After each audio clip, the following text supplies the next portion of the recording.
Paris में परमाणु जंग की तैयारी, यूरोप से रूस का विश्व युद्ध। 1290 दिन से ज्यादा की जंग में यूक्रेन अब उस दौर में पहुंच चुका है जहां या तो यूक्रेन के बहुत बड़े हिस्से पर रूस का कब्जा हो जाएगा या फिर फ्रांस, जर्मनी समेत यूरोप के 26 देश यूक्रेन को रूस के खूनी हमलों से बचाने के लिए रूस से सीधी जंग करेंगे। पेरिस में यूरोप, ऑस्ट्रेलिया, जापान और कनाडा के प्रमुखों ने यूक्रेन जंग पर जिस तरह की मीटिंग की है उसे देखकर रूस के राष्ट्रपति बुरी तरह से भड़क गए हैं। दावा किया जा रहा है, रूस ने ऐलान कर दिया है कि अगर एक भी यूरोपीय देश या फिर नेटो के सदस्य देशों ने अपनी सेना यूक्रेन भेजी तो रूस उस सेना को यूक्रेन की जमीन पर ही रौंद डालेंगे। पुतिन ने दो टूक कह दिया है कि अगर यूरोप के 26 देश ये सोच रहे हैं कि वो यूक्रेन को बचा लेंगे तो ये बहुत बड़ी गलतफहमी है।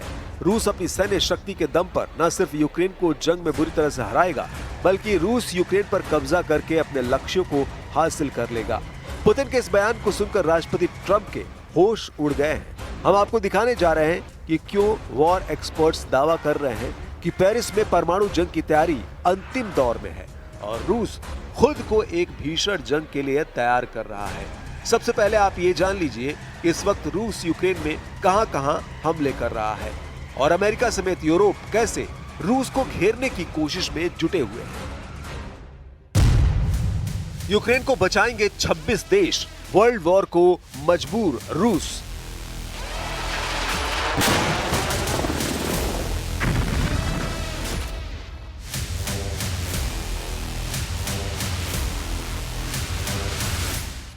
रूस के रक्षा मंत्रालय ने दावा किया कि उसने यूक्रेन के चेरनिहिव इलाके में भीषण मिसाइल हमला किया है।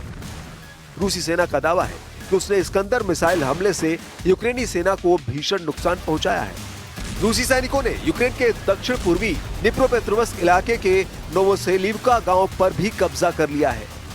यूक्रेनी सैनिक कमांडर ओलेक्सांद्र सिर्स्की ने रूस के तेज होते हवाई हमलों को लेकर चिंता जताई है और पश्चिमी देश से ज्यादा बेहतर एयर डिफेंस देने की मांग की है। उधर दूसरी तरफ 4 सितंबर 2025 को फ्रांस की राजधानी पेरिस में वार्ता के दौरान जेलेंस्की को यूरोप और पश्चिम के 26 देशों ने भरोसा दिलाया है कि रूस के खूनी हमलों से अब 26 देश उसे बचाएंगे। पेरिस में हुई मीटिंग में जेलेंस्की को 26 देशों ने सुरक्षा की गारंटी देने की बात कही है। पेरिस में हुए इस ऐलान के बाद रूस अब तीसरे विश्व युद्ध को होते हुए देख रहा है और इसके पीछे की कई वजह हैं। 26 देशों ने यूक्रेन को रूस के खिलाफ सुरक्षा गारंटी प्रदान करने का संकल्प लिया है, जिसमें यूक्रेन की जमीन, समुद्र और हवा में एक अंतर्राष्ट्रीय बल तैनात किया जाएगा, जिसमें लगभग 26 देशों की सेना शामिल होंगी। ये बात फ्रांसीसी राष्ट्रपति इमैनुअल मैक्रों ने पेरिस शिखर सम्मेलन में इन गारंटियों पर खुलकर बात की है। फ्रांस के राष्ट्रपति मैक्रों ने बात को घुमाते हुए दावा किया है कि जिस दिन संघर्ष समाप्त होगा, सुरक्षा गारंटी लागू कर दी जाएगी। मैक्रों ने यूक्रेनी राष्ट्रपति वोलोडिमीर जेलेंस्की के साथ एलिसी पैलेस में एक संवाददाता सम्मेलन के दौरान ये दावा किया। मैक्रों ने शुरुआत में कहा था कि 26 देश, जिनके नाम उन्होंने नहीं बताए, यूक्रेन में तैनात होंगे, लेकिन बाद में उन्होंने कहा कि कुछ देश यूक्रेन से बाहर रहते हुए भी गारंटी प्रदान करेंगे। जेलेंस्की ने बैठक के बाद कहा कि हम इस पर काम कर रहे हैं कि कौन से देश किस सुरक्षा जोन में भाग लेंगे। वहीं दूसरी तरफ रूस के राष्ट्रपति पुतिन ने दो टूक कह दिया है कि पेरिस में यूक्रेन को 26 देशों से मिलने वाली सुरक्षा गारंटी के दावों को रूस अपने खिलाफ युद्ध मानेगा और यूक्रेन की जमीन पर मौजूद 26 देशों की सेना पर सीधा हमला करेगा। इधर राष्ट्रपति ट्रंप ने एक तस्वीर सोशल मीडिया पर पोस्ट की है, जिसमें पीएम मोदी, राष्ट्रपति पुतिन और राष्ट्रपति जिनपिंग को साथ साथ दिखाते हुए कहा है कि लगता है कि हमने चीन के हाथों रूस और भारत को खो दिया है। ट्रंप का यह बयान हैरान करने वाला है। ट्रंप चीन में हुई एससीओ समिट में चीन, रूस और भारत की दोस्ती से बुरी तरह बौखला गए हैं। ऐसे हालात में सवाल उठने लगे हैं कि क्या फ्रांस ने तीसरे विश्व युद्ध की तैयारी शुरू कर दी है। ये सवाल इसलिए उठ रहे हैं क्योंकि खुफिया दस्तावेजों से खुलासा हुआ है कि फ्रांस ने अपने नागरिक अस्पतालों को बड़े पैमाने पर युद्ध की तैयारी में लगाना शुरू कर दिया है। फ्रांस के स्वास्थ्य मंत्रालय ने बाकायदा इसके लिए गाइडलाइंस जारी किए हैं, जिसमें मार्च 2026 तक देश के अस्पताल को हर रोज सैकड़ों घायल सैनिकों को संभालने के लिए तैयार रहने के लिए कहा गया है। दस्तावेजों से पता चलता है कि फ्रांस न सिर्फ अपने सैनिकों के लिए बल्कि फ्रांस नेटो देशों के सैनिकों के भी इलाज की व्यवस्था कर रहा है। इसके लिए अस्पतालों को एडवांस स्तर पर तैयारी करने के लिए कहा गया है। नेटो के आर्टिकल 5 के तहत अगर किसी भी नेटो देश पर हमला होता है तो सभी देशों को युद्ध में कूदना होगा। ऐसी स्थिति में ब्रिटेन, अमेरिका और यूरोप के कई देशों को सीधे युद्ध में खींचे जाने का खतरा बढ़ सकता है, जिससे विश्व युद्ध जैसी स्थितियों की आशंका पैदा हो रही है। जर्मनी के जनरल कार्स्टन ब्रेउर ने चेतावनी दी है कि रूस के ज़ेपेट 2025 युद्धाभ्यास को आक्रामकता के बहाने के रूप में इस्तेमाल किया जा सकता है।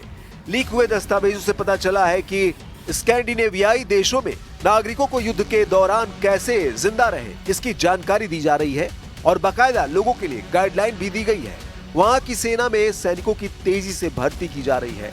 पोलैंड और बाल्टिक देशों में भी सेनाओं को मजबूत किया जा रहा है, जबकि बाल्टिक राज्यों ने टैंक, खाई, माइनफील्ड और रॉकेट सिस्टम से युद्ध संयुक्त रक्षा पंक्तियों को तैयार करना शुरू कर दिया है।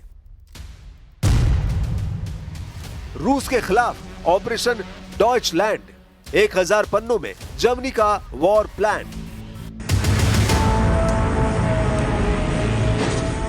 नेटो के 32 देश भी अब रूस के खिलाफ बड़े युद्ध को लेकर हिम्मत जुटाते साफ नजर आ रहे हैं।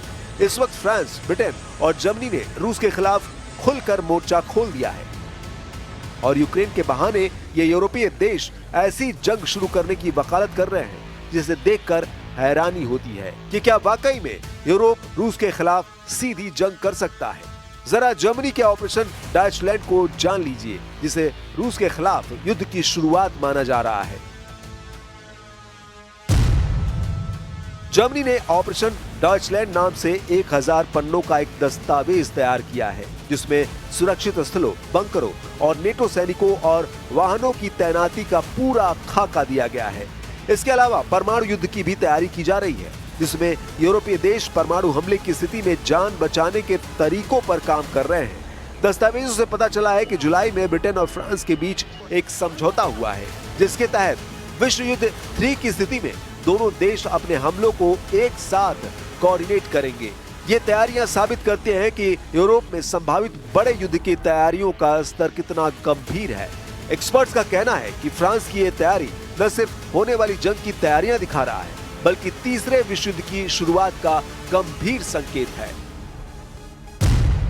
रूस का पलटवार, यूक्रेन के 143 ठिकाने तबाह।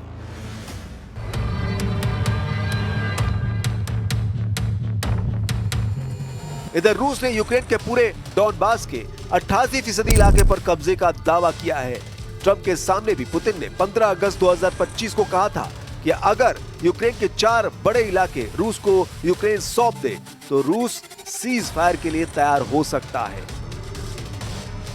लेकिन जेलेंस्की ने 2 टूक कह दिया है कि यूक्रेन की जमीन रूस को गिफ्ट में नहीं दी जाएगी। यूक्रेनी सेना ने भी चुन चुनकर रूस की तेल रिफाइनरियों में भयंकर हमले किए हैं। तेल रिफाइनरियों से उठता धुआं साफ दिखाता है कि यूक्रेन, अमेरिका और नेटो चाहते हैं कि अगर रूस के तेल रिफाइनरियों को तबाह कर दिया तो रूस लाखों बैरल तेल रोज निर्यात नहीं कर पाएगा और जंग रोकने के लिए मजबूर हो जाएगा।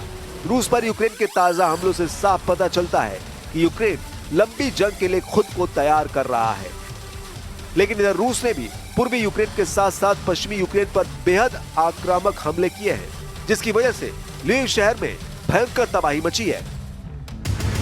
यूक्रेन के ज़पोरिजिया क्षेत्रीय सैन्य प्रशासन के प्रमुख इवान फेडोरोव के मुताबिक रूसी सेना ने यूक्रेन के ज़पोरिजिया क्षेत्र में एक ही दिन में 17 बस्तियों पर 448 हमले किए हैं। रूसी रक्षा मंत्रालय ने दावा किया है कि उसके सैनिकों ने पूर्वी यूक्रेन के डोनेत्स्क क्षेत्र में 1000 किलोमीटर यानी 620 मील की अग्रिम पंक्ति में मौजूद 2 और बस्तियों सेरेटने और क्लेबनबेर्ग पर अपना कंट्रोल कर लिया है, जबकि यूक्रेनी सेना ने कहा है कि उसके बलों ने पश्चिम में डिप्रोपेट्रोव्स्क क्षेत्र के किनारे स्थित एक बस्ती पर फिर से कब्जा कर लिया है।